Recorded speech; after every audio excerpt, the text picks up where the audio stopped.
Como eu dizia, é nossa responsabilidade, mediante as nossas escolhas, para vivermos a nossa vida de fé.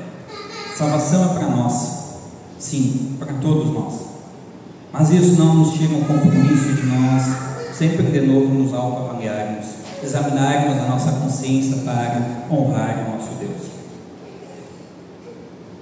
É preciso que nós entendamos com muita seriedade o que nos diz em 1 João capítulo 1, versículo 8 a 10, que diz assim: se dissermos que não temos pecado, estamos nos enganando e não há verdade em nós. Mas se confessarmos os nossos pecados a Deus, Ele cumprirá a sua promessa e fará o que é correto. Ele perdoará os nossos pecados e nos limpará de toda a maldade. Se dissermos que não temos cometido pecados, fazemos de Deus mentiroso e a sua mensagem não está em nós. Esta é a correta postura perante Deus, assumir-se quem nós somos.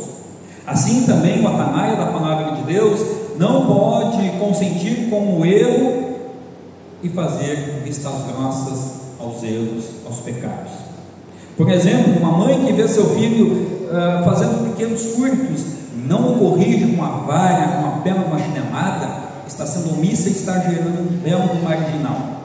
Do mesmo modo, um pai que vê seu filho começando, quando adentra na vida dos relacionamentos amorosos, concorda que o seu filho tem 2, 3 namoradas, ou no caso a menina, 2, 3 meninos, ou tenha relações antes do casamento, está sendo omisso e está assumindo que seu filho vá para o inferno, porque isso é pecado contra a palavra de Deus. Por isso todos nós temos que ter muita seriedade com relação à responsabilidade de nos colocarmos como servos de Deus que querem servir a Deus. Existe um compromisso de Deus em nos salvar, e o desejo de Deus em nós, para que nós também mostremos essa salvação por meio da nossa vida para as outras pessoas. Meus irmãos, a exemplo do profeta Ezequiel, também essa é a nossa função: zelar para que mutuamente nós e as pessoas estejam sempre em comunhão com o Senhor Jesus. Ninguém pode ser cristão e ser salvo se não estiver em comunhão com a palavra de Deus. Paulo nos convida a refletirmos, conforme o texto de 1 Coríntios, capítulo 1 a 13, chamando a atenção para o fato de que, se nós formos cúmplices com os pecados nojentos que o mundo nos diz que é normal, então nós também estamos praticando os mesmos pecados. O mundo acha normal aquilo que a palavra de Deus nos proíbe, mas quem está na palavra de Deus, com certeza há felicidade muito maior do que aquela que o mundo te oferece. Pois o reino ao qual nós pertencemos não considera normal nem aceita os frutos da carne. Somos lembrados por Paulo, por exemplo, em Gálatas capítulo 5, versículo 19 e 21, exatamente aquilo que nós devemos fugir, evitar de nos envolvermos, entre eles a imoralidade sexual, a impureza, as ações indecentes, a adoração de ídolos, as feitiçarias, as inimizades, as brigas, as ciumeiras, os acessos de raiva, a ambição egoísta, a desunião, as divisões, as invejas, as bebedeiras, as farras e outras coisas parecidas com essas. E ele já disse, repito, o que já disse, diz Paulo: os que fazem essas coisas não receberão o reino de Deus. Que Deus nos livre dessa dura situação. Assim, no passado, no tempo do profeta Ezequiel, bem como em nossos dias, essas coisas nos atormentam e precisamos estar atentos para não cairmos nas armadilhas que o diabo coloca para nós. As tentações lembradas por Paulo que acontecem na vida do ser humano sempre têm um propósito específico. Qual é? Afastar-nos de Deus. É simples, é nos afastar de Deus. Por isso Paulo em 1 Coríntios capítulo 13, versículo 12 a 14 nos diz ainda: portanto, aquele que pensa que está de pé é melhor ter cuidado para não cair. As tentações que vocês têm de enfrentar são as mesmas que os outros enfrentam, mas Deus cumpre sua promessa e não deixará que vocês sofram tentações que vocês não têm forças para suportar. Quando uma tentação vier, Deus dará forças a vocês para suportá-la. Assim vocês poderão sair dela. E assim vocês poderão sair dela. Por isso, meus queridos amigos, fujam da adoração de ídolos. Não basta apenas saber, é preciso obedecer à palavra de Deus. É preciso abandonar o pecado e viver a vida nova que a graça de Deus nos oferece.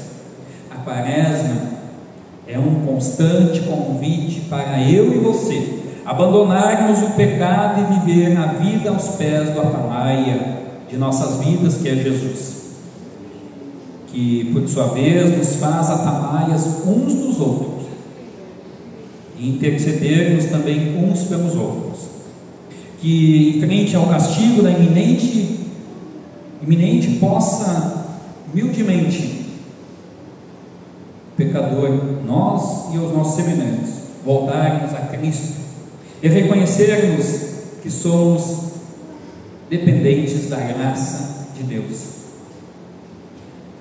A exemplo do servo da parábola sem figos que nós lemos há pouco em Lucas 13, versículos 6 e 9, que diz: certo homem tinha uma figueira na sua plantação de uvas, e quando foi procurar figos, não encontrou nenhum.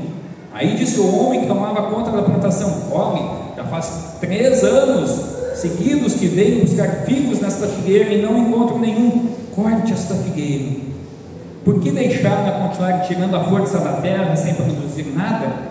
Mas o empregado respondeu: patrão, deixe a figueira ficar mais este ano, eu vou afofar a terra em volta dela e pôr bastante adubo. Se no ano que vem ela não der figos, muito bem; se não der, então mande cortá-la. Assim o Evangelho de Lucas reforça o convite ao arrependimento. Diz o versículo 13 deste mesmo capítulo 13: se não vos arrependerdes, todos igualmente perecereis. Que bom que Deus ainda nos mantém aqui. Que bom que Deus ainda nos preserva nesta vida, para que possamos ter a oportunidade de dizer: Senhor, me perdoa, e também de anunciar a necessidade de outros voltarem-se para Cristo. A parábola da figueira estéril ilustra a paciência de Deus que espera por frutos em nossas vidas, mas também destaca que há um limite para a sua espera. Um dia essa espera encerra, e é o dia da nossa morte. Tu sabe quando tu vai morrer? Tu tens mais um ano de vida? Eu não sei. Então, não espere o amanhã, aproveite o hoje, anuncie o hoje às pessoas a respeito do amor de Deus, a fim de que também outros conheçam por meio de você. E você, antes de mais nada, reconheça esse pecador e diga: Senhor, transforme a minha vida. No passado as pessoas preferiram seguir os seus caminhos de loucura. Ainda hoje as pessoas preferem crer em mentiras de vida fácil e viver uma vida de libertinagem, fazendo e agindo do jeito que bem querem, do que estar na segurança de Jesus. Nós não podemos ser omissos aos compromissos de alertar aos pecadores de seus maus caminhos. Se não fizermos nosso trabalho com fidelidade, muitos irão se perder, como foi no tempo do profeta Ezequiel, sendo eles condenados ao inferno pelo simples fato: não estavam sendo alertados dos seus erros, não estavam sendo chamados ao arrependimento. Cuidem, tem muitas igrejas que se dizem igrejas, mas não anunciam a necessidade da vida em arrependimento. Só te fazem promessas de bênçãos e mais bênçãos, riquezas e mais riquezas. São realmente mensageiros do próprio diabo, que quer afastar as pessoas. Provavelmente você e eu somos alvos dessas mensagens nojentas, pois elas iludem as pessoas. As pessoas, os ditos pastores, líderes, pegam a Bíblia e usam essa Bíblia para distorcer e enganar as pessoas. Cuidem para que vocês não sejam enganados.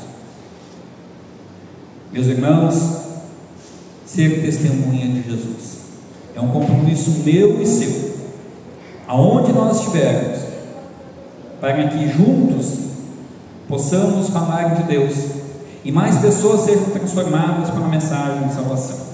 Por isso, Congregação Luterana em Macapá, como servo de Cristo, tenho o dever de admoestar-vos mediante o pecado, mas também estender o perdão em nome do Senhor Deus, mediante o vosso arrependimento.